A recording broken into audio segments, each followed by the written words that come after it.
Hello, everybody. It's Heather with the Leadership with Heart podcast. And today I am thrilled, really, really thrilled to have Kirstin Guptill on.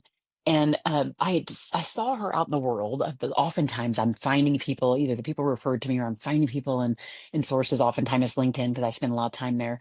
And I saw that she moved over to an organization that I respect, doing the work that I respect.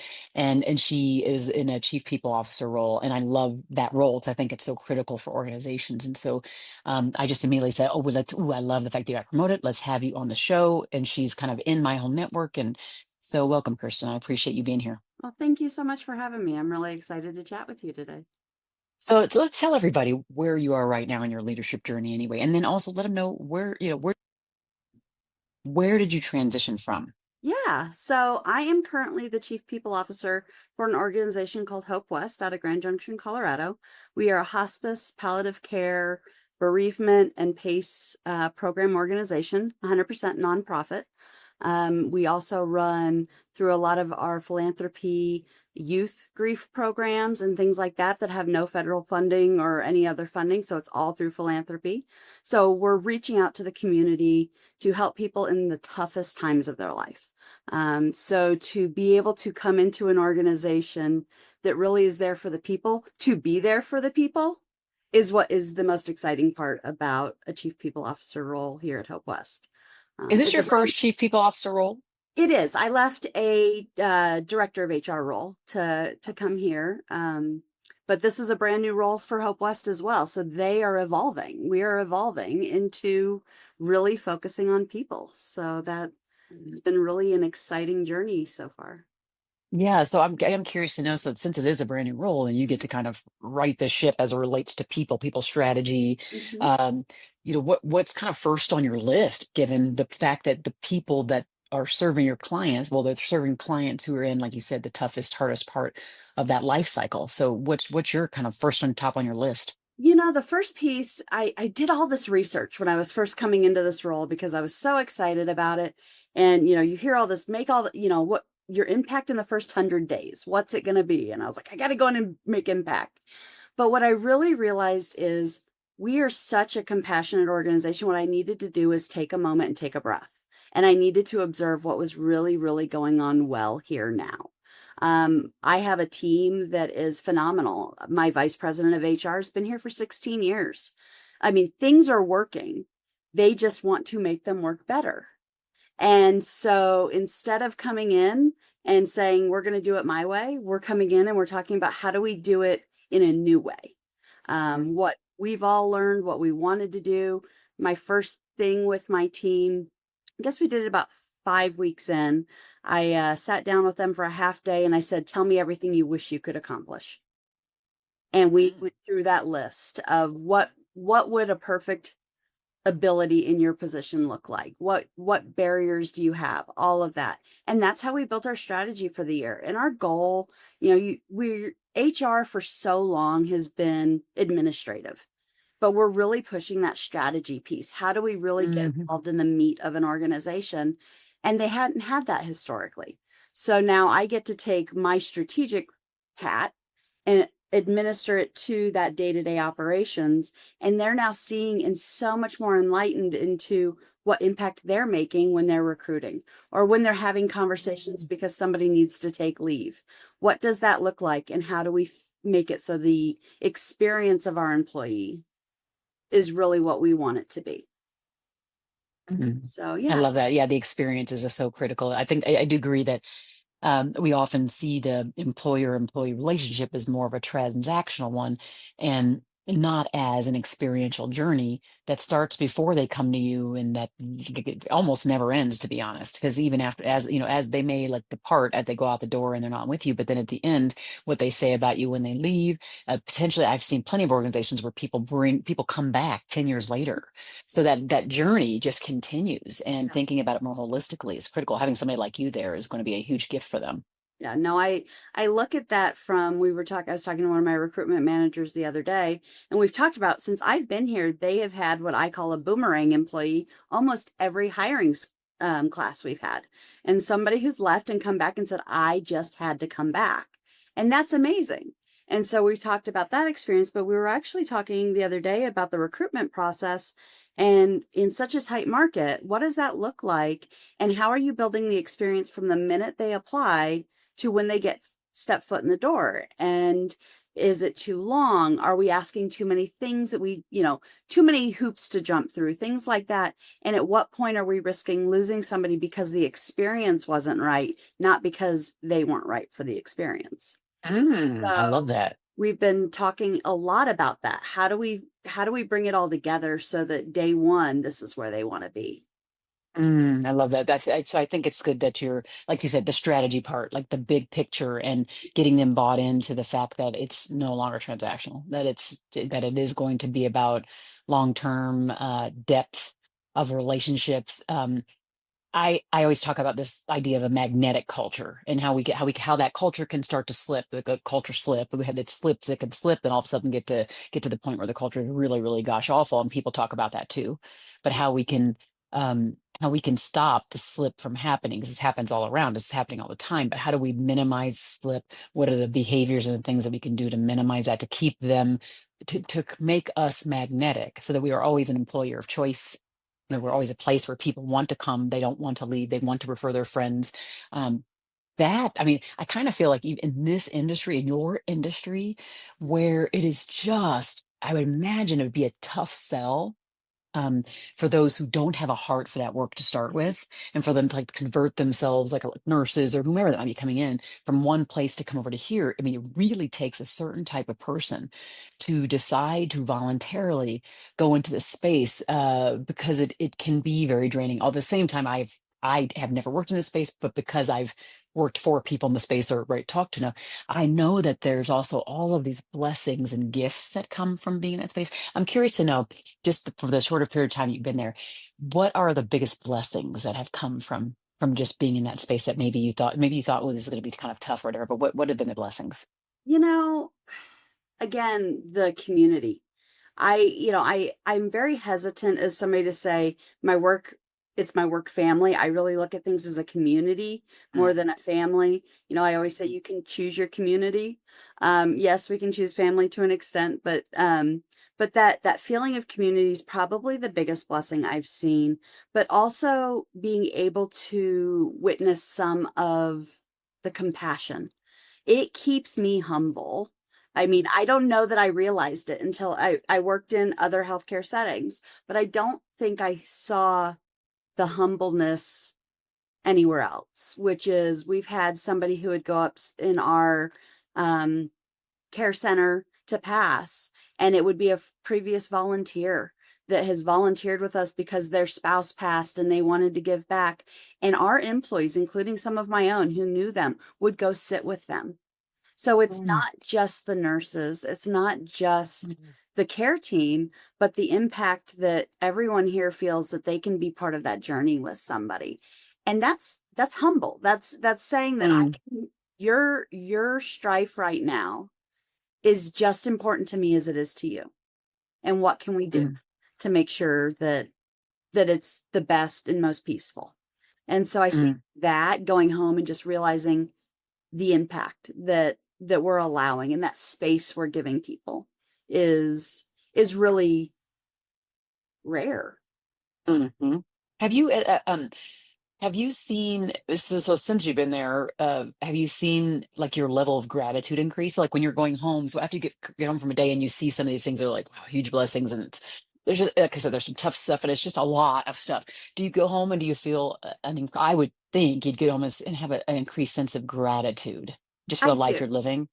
I do. And I find myself taking those moments. I'm at the point where I'm mostly an empty nester. I have one out of college, one in college.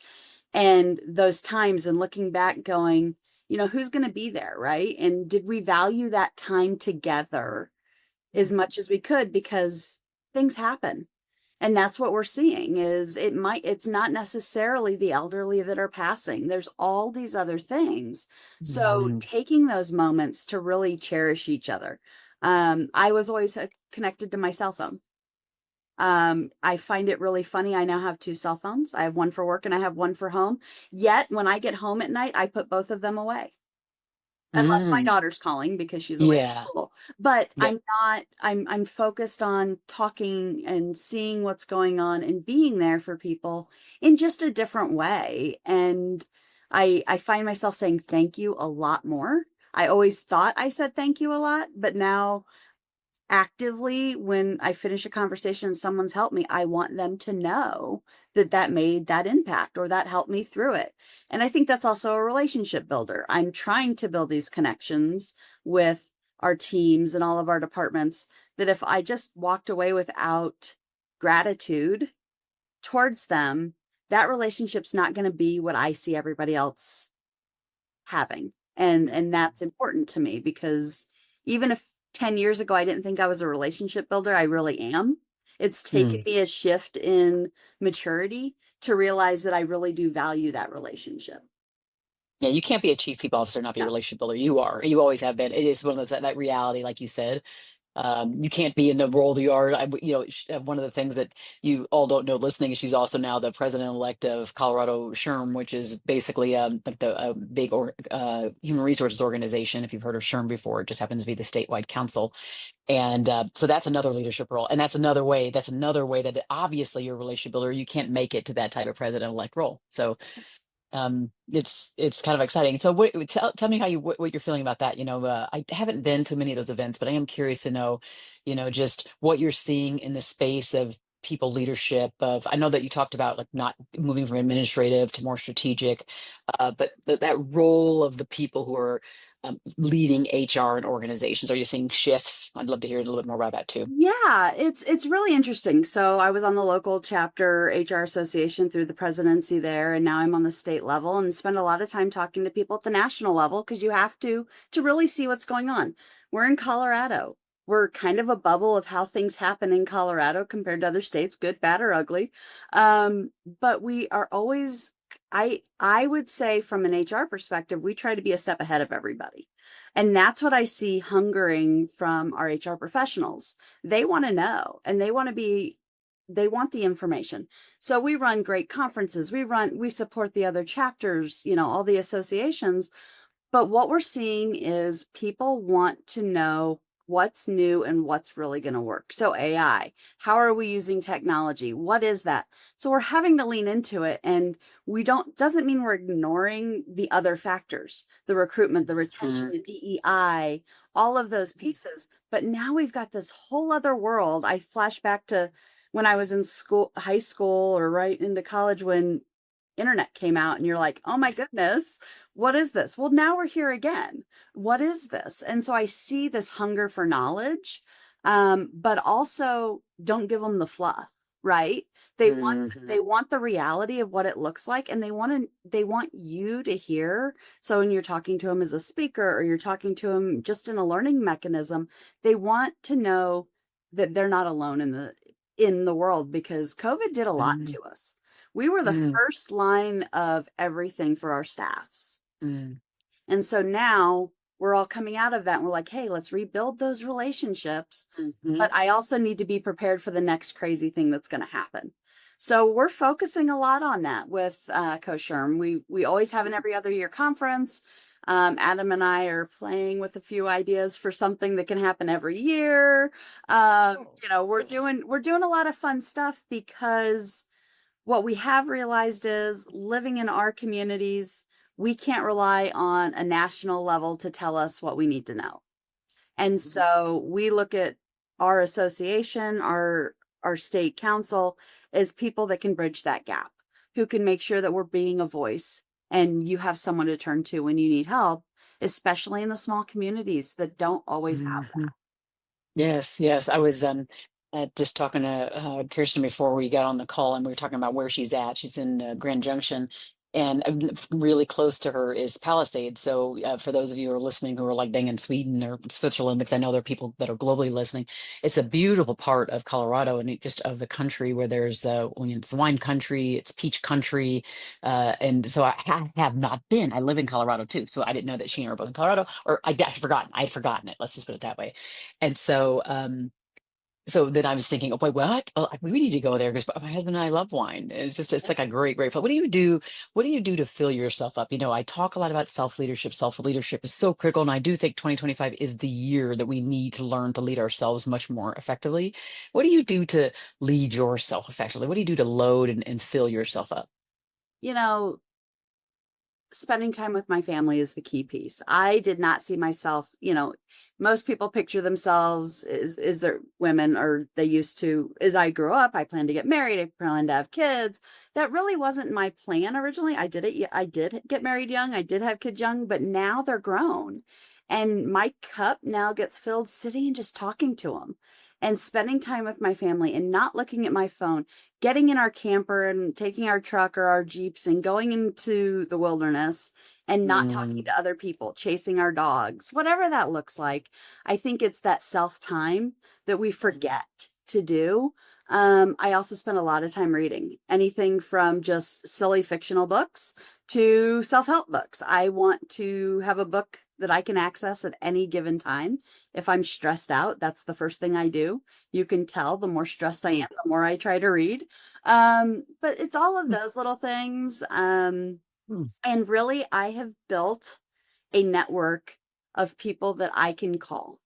I have a group of people, and they're all in some realm of HR. Some are in benefits, some are employment attorneys, some are just other HR people, some are professors. But who I call when I'm like, okay, I've hit my limit, bring me down, like remind me why I do this, because sometimes you hit mhm. that limit. Yeah. And you can be real, and there's no judgment with that group. I mean, we now have we go out to dinner every 3 weeks with our spouses, and we speak nothing of what we do for a living. We just connect, but they're also the ones that understand how hard our days can be. So that Yeah, good fills for me you. up. And Yes. it took years to get there, but man, all of a sudden we're like, hey, that's the people, that's my tribe, that's who I'm going to go Mm. to.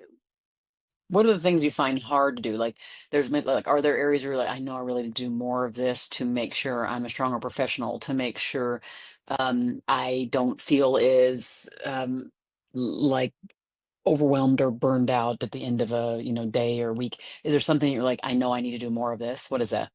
Um, I think I need to take more time to reflect. I spend more I spend like I said, I spend all this time with people, but I'm diving into what's going on around me that I don't always introspect of what did that do to me or what did that do to Mm, those around me. When we make hard decisions, I lean into things like if we have to make a really tough termination. I've always said if you have to make a tough termination, it should affect you just as much as it affects that person walking out the door. And if it doesn't, you're in the wrong business because hmm you're affecting someone's life. It might absolutely have to happen, but you should feel ick. You should feel the ick. Um, and Feel the ick. I like it. so I think sometimes I move past it because we're on to the next. And it builds up and your stress level builds up and then you find you're not sleeping real well. But owning it, take that 5 minutes, take that 10 minutes to just say, you know what, that really was a rough one. And Mm, would I have done something different? Yes, no, maybe, who knows? But own it for a minute and let it go.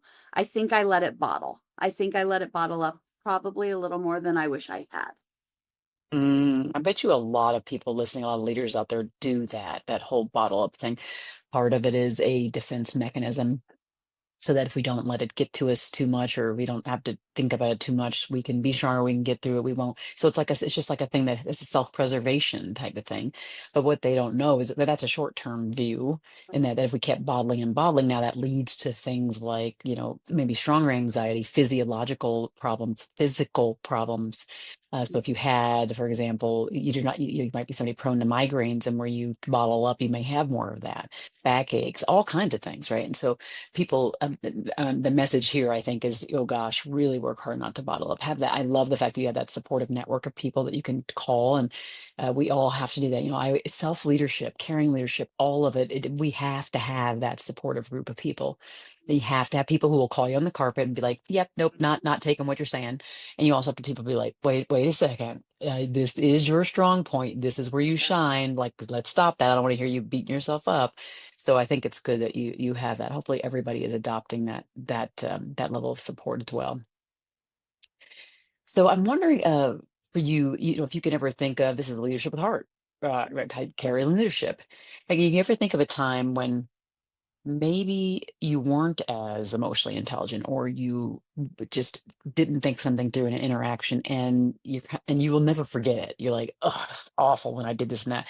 What happened specifically? And then what did you do to become more enlightened and, let's say, turn the corner on that?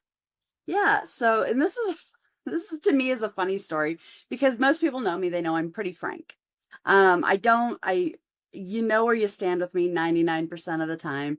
Um, but when I look at it from an interesting spot of not necessarily leadership down, but leadership up and across, um, my last organization I was at, I was brought in to create the entire HR function.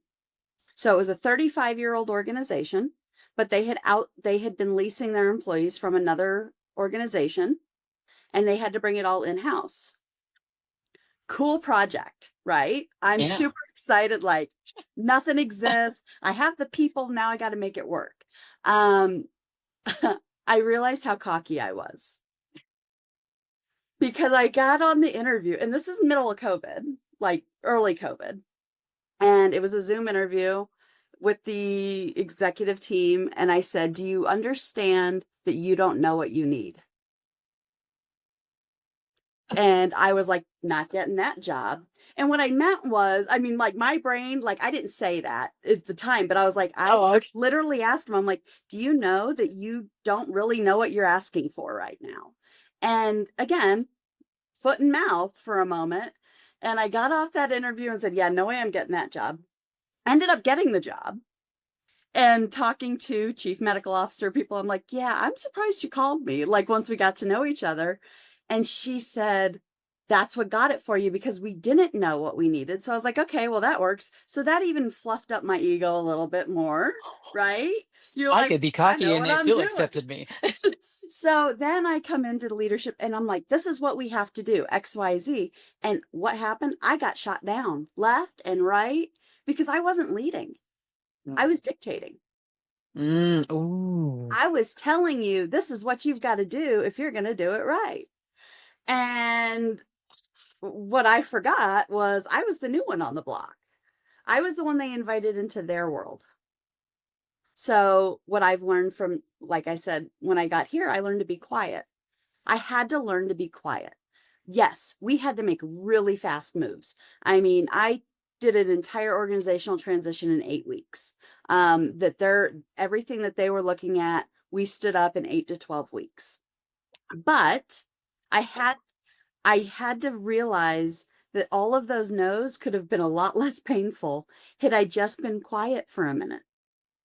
Had I listened to really what they were saying and what they Mm. were worried about and used it more in an educational factor as opposed to a directive. I teach on the side. I do some adjunct teaching, and I love that part of my life, but I forgot it there for a moment because I was Mm. not looking at people I needed to bring up. I was looking at, "Oh, you're all the leaders. You all get this." Well, what I realized is I needed to give them the tools that I thought they already had, or maybe remind them of the tools that they had.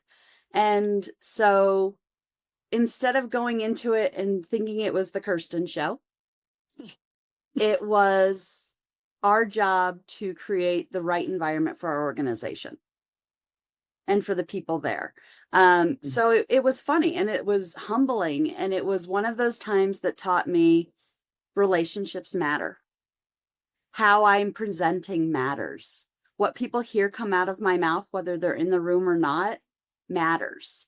And if I'm going to say, I want you to lead with compassion and I want you to drive change with compassion and I want you to be looking for the next best thing, but not on the backs of others, you have to be Mhm. willing to do that yourself.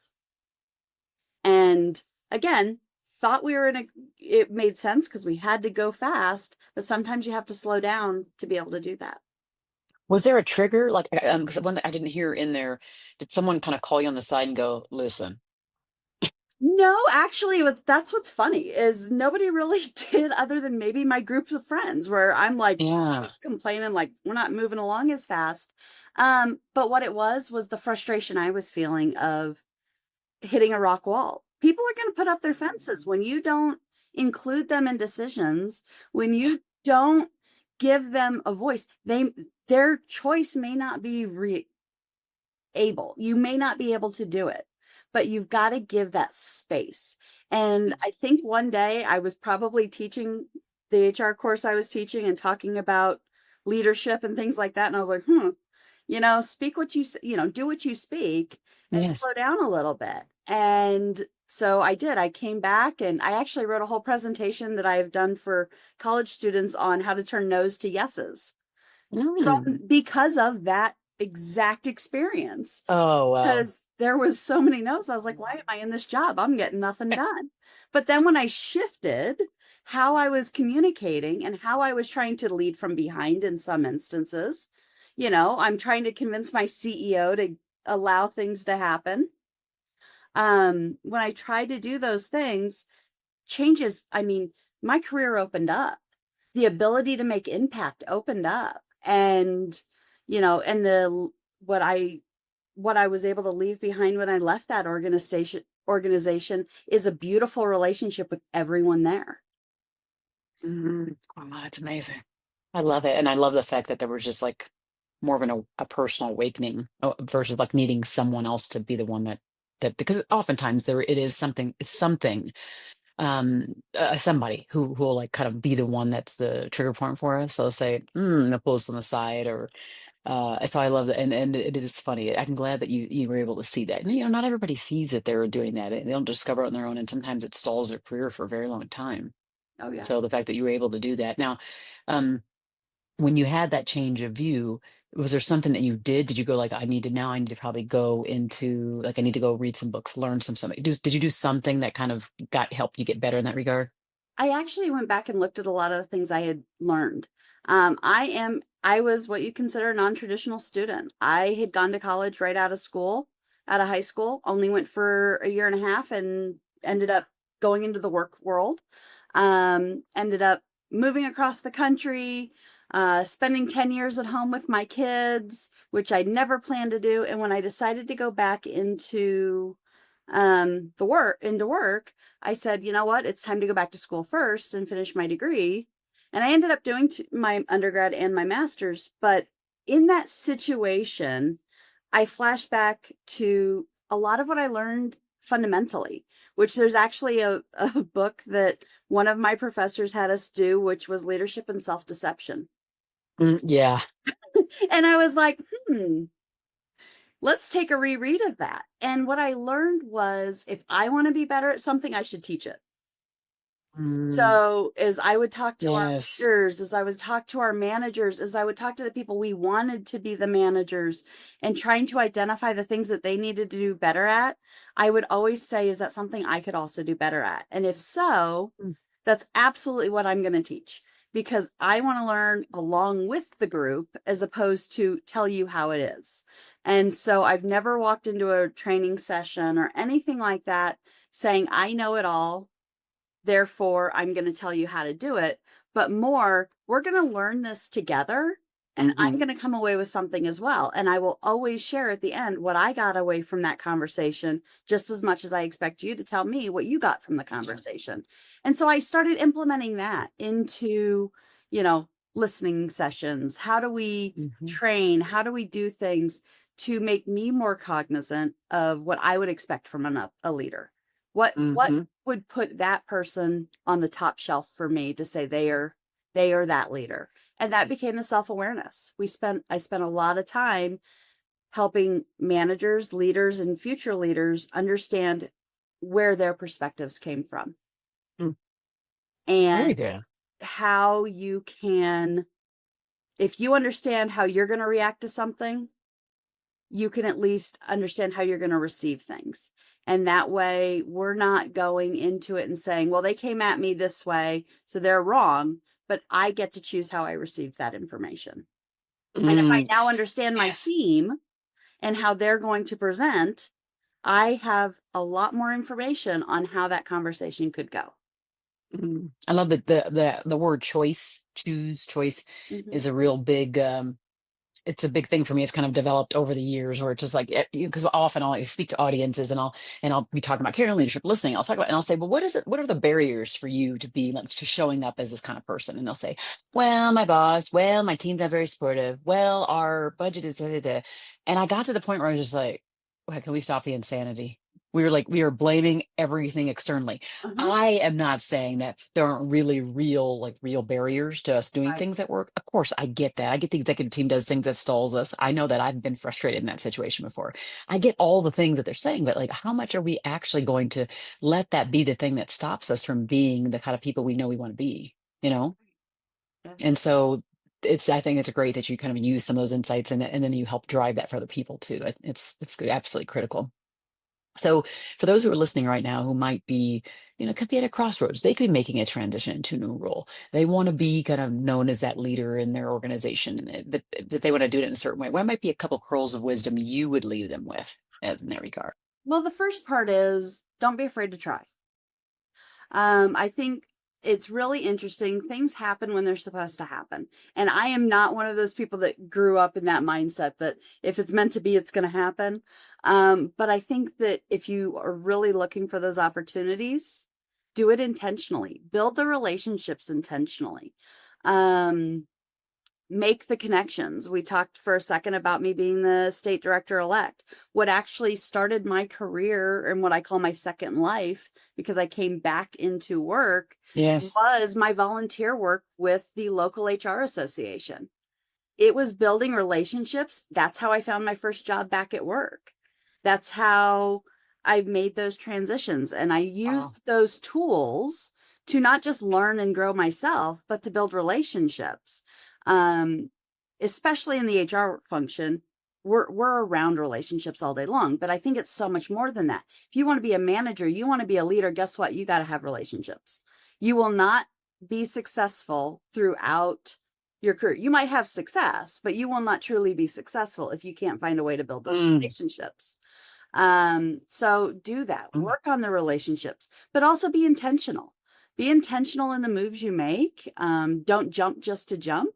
I think that's also something I've seen a lot in people of, oh, well, I'm going to chase a couple dollars or I'm going to chase a title. Go where your heart's going to be. I was in for profit, went into nonprofit. I'm still in nonprofit. I never expected myself to really be in the nonprofit world, but when I got there, I was like, mhm. this is it. These are These my are my people. right. And so all of that, but don't be afraid to fail. I think that's the big one. Try something new. Try something new often. I mean, it's not just once in a while. Do something that you wouldn't normally do. It's okay to I talk to my team a lot as I'm trying to grow them right now of what don't you know? Try something. Let's look at it and see if we can adjust it. So be trying things new because we're always changing. If you're not trying something new, then you're afraid to change. And being afraid to Mm. change is not going to work in our society today. Yeah, it's not going to work at all. I love it. I love the idea of you'll have some success, but will you be successful? That was a big one right there. And the idea that like relationships are king. And this is true. It's so funny. I wrote a book about self-leadership, and the last third of the book is all about relationships and trust. And if you don't have those, like you're effective, you have no effectiveness. You Yeah. get nowhere in your career. So I 100% agree with you. And I have been kind of like with you where it's like where have had epiphanies around it. I've gone out of it, particularly with COVID. Oh my gosh. And then gone back into it and saying, I really need to be around people or realizing the powerfulness, and of just being present, being with Mhm. people in spaces where we feel safe and we can be ourselves. And I realize the importance of it where before, like again, during COVID, you go, oh, I don't really, man, I don't need that. After a while, you just kind of feel like you don't need Right. it because you're used to it. So it is interesting. And I just saw something. trying to think where I saw it, but there was a stat just recently about how much less community we have. Just we used to have all these small communities, how much less community we have because people are at the point it's like I don't know 37% less people getting together with other people than what it used to be. But unfortunately, like that actually is what we need to survive. So in order for us to thrive as a race, as just a humanity, we have to be the people who have the community and that connection. And so trying to force ourselves, like you said, do something new, do something new often. I just signed up for a improv class. It's my first ever. I Oh, mean, I'm a I speaker, saw but that I on your newsletter. oh, did you? Did you? Oh, I did you did. read my newsletter? And so it was like I was like, okay, this is like I don't know these people, and this is very strange, and it's a Yep. strange even though I'm a speaker, but like the way it is, because it's a speaker, you have like you have things you're going to do, and you know what to do, and it's all planned. And in this thing, you're like, okay, well, this person's telling me what to do. I have no clue how this is going to go. It's just very, it's totally different. It's taking me outside my comfort zone. So I think we all need to do those kind of things. I'm sure I'll do. I'm going to try to purposely do that again, like more things like that this year. Where it's just like, okay, this is Well, this is way outside of me. and I think you hit on a point there too about community and coming apart and all of these things as we look at society and we're doing all of this, people no longer feel like they belong. And we're not, we can put belonging into so many different Yes, into totally. DEI. We can put it into all of these areas, but what does that mean to be authentic at work? What does that mean to be true to yourself? How do I show up every day? And I jokingly said in the beginning, I'm a pretty frank person. This is what you get in every setting. Now I can tone it back and I can sit and be quiet, but underneath, this is my personality. And so finding that world of acceptance and belonging, Mm, and how do you build that in an organization where it isn't belonging on the back of something else, but it's true hmm. belonging. It's Yes. truly a community. It's truly Hmm. I'm here for Heather. I'm here for Yes. whomever because we are a community or we do belong together, even with our good, bad differences, problems, whatever those are. Yeah. And so that just struck something when you were saying that. Well, it's when you say that because I remember so when everything happened with George Floyd, and up to Mhm. that point, I'm my consultant on listening and the culture, employee loyalty. People always knew me for that, and then but then my clients who are working with me on the engagement side and listening side were like, well, we really would like for you to come in and like help us in the DEI front. I'm like, holy smokes! I talk about inclusion from the extent that I talk about listening. So listening means like including a voice, but this is not really my thing. But I look like I do, so people sort of made assumptions about it. But I think the other thing that was confusing is that my background story is one of like a lack of belonging and exclusion story. So my actual foundational origin story is that. So I'm like, well, Heather, you're not helping yourself. If your story is that, and you're telling that story, then people are going to assume you're going to be that thing. And so I do take this. I do. I know for sure what belonging is not. Right. Like because I experienced as a kid and through like my Yeah. like and what that was, and so now it's like okay, so here are the things that I think create that sense because I am not sure up until maybe now in the last year or two, I had ever landed at a employer that actually got that right. Right. Because I know what it's not what it doesn't feel like Right. specifically. Right. Right. And so it's Right. like, okay, so let's go to what the opposite is. So then I would just say, well, here's what like I think about my case study of the opposite. So then what are the things you would need to do to make it create? So like, well, if they did this, this would have made me feel like a lot. If they did this. And so it was like my own personal case study that brought about, then I started talking about belonging. And so now that still is a thing that kind of exists in Right. my space, but it's not, I still don't leave with that. But then again, I leave with that because it's my story. Right. Well, It's and like you don't no way around it.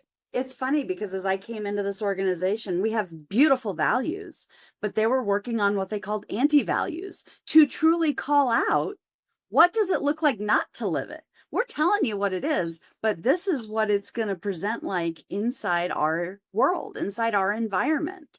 And so, as we shift those things, sometimes you have to look at that negative to really see Hmm. the picture.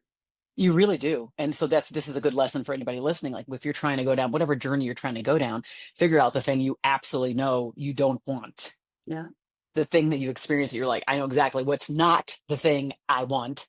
And then work yourself back to go forward to say, okay, how do I actually want this to go? And this could be an exercise because we're in January. It's like the perfect time. I'm not sure if this will come out in January, February, but either way it goes, first quarter of the year, it's a good time for us to be thinking about what it is we don't want in a Yes. very clear way. So we can then work ourselves forward to say what we do want. You're so good. You're just making us think. You're making us go deeper and really, bring things to the surface. I really appreciate you being on here. And for those who are listening, I hopefully you got a couple really good nuggets, some strategies to take you in for, the just on your journey of leadership. This is not for the faint of heart. It should not be done alone. And so I'm glad that you're joining me and you're with that we're with you too on this journey to just becoming caring leaders. And we're all caring leaders in development. So thank you so much, Kirsten, for joining. I really appreciate you being on here with us, saying yes to me, and just for the being the leader that you are, the leader with heart. I appreciate you. I appreciate you so much. I've been following you for several years. You may not realize this. We met at a VLS for Kosher in your outgoing years. It was my first VLS at Blackhawk, and we said Oh hi my to each god! other and things like that. Oh We're kind of my gosh! fast in the world. So I've been following you for years. So I was super excited and very honored when you reached out. So this is Oh just a my gosh! continuation for me. The world is way too small, and I won't be forgetting you now. So I can tell you that. You look, because you taught me, and now I'm never forgetting. Right? Awesome. Thanks everybody too for listening to Kirsten and I on the Leadership with Heart podcast. Be well, okay? Be well.